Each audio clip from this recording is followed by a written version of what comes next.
2003, I just graduated high school, and I had a little Nokia phone, and on that phone, I was trying to figure out a way to customize the main screen.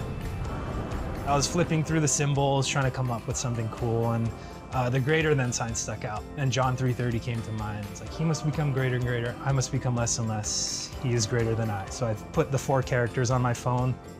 Our friend Reed used my phone for something and looked down, and when he gave it back to me, he said, I get what that says, and he came back excited. He's like, that's really cool, put it on a t-shirt and make stickers. So I eventually did. I went to Walmart, got a pack of white Hanes t-shirts, a can of spray paint, and just cut out a cardboard stencil, spray painted the shirts, and we decked our friends out, and that was it. Friends were giving out our numbers to friends that were asking where they got their sticker, where they got their shirt, and people were calling us and wanting to come by our house to see what we had in our garage for sale.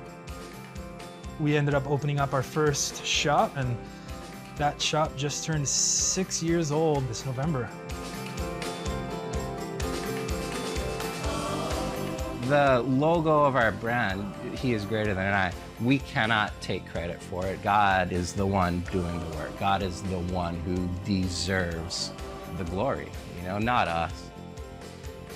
When people get asked about He is Greater Than I, it's an avenue, it's an open door to share. These are the things that God has done in my life. This is why He is greater than I am. He's greater than all the different things I've gone through.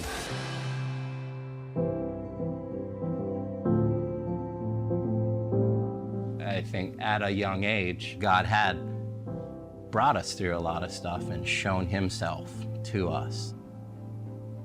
When I was 15 and Kamana was 13, our dad got real sick and then was in the hospital for 2 weeks. Came home, went to the doctor said he had 6 months to live, and then that day he came home from the doctor, he had a heart attack and died. And so that was a big part in our life where we felt God's love like nothing else before. Through the people that were around us, we're like, whoa, God is real and loves us and wants to take care of us. Going through all of that kind of helped solidify where we are now. We've heard really cool stories. I remember we got an email from a lady, and she was pumping gas at a gas station, and a lady next to her said, hey, I like your sticker. And she looked, and she had a sticker on her car as well. So they got to talking, and she said, hey, you know what? I feel like I'm supposed to ask you if I can, pray for you. Is there anything I can pray about? And so she broke down, and she was going through something, so they prayed for each other. And from that, a little home prayer group and Bible study was started for women because these two ladies both had stickers on their cars. That's what we're about. We're about relationships and being genuine with people and loving on people. And that's our ministry, to help people who are going through hard things, that they can just see it on a t-shirt, see it on a car, and be reminded man, no matter what we're going through, He's greater than us.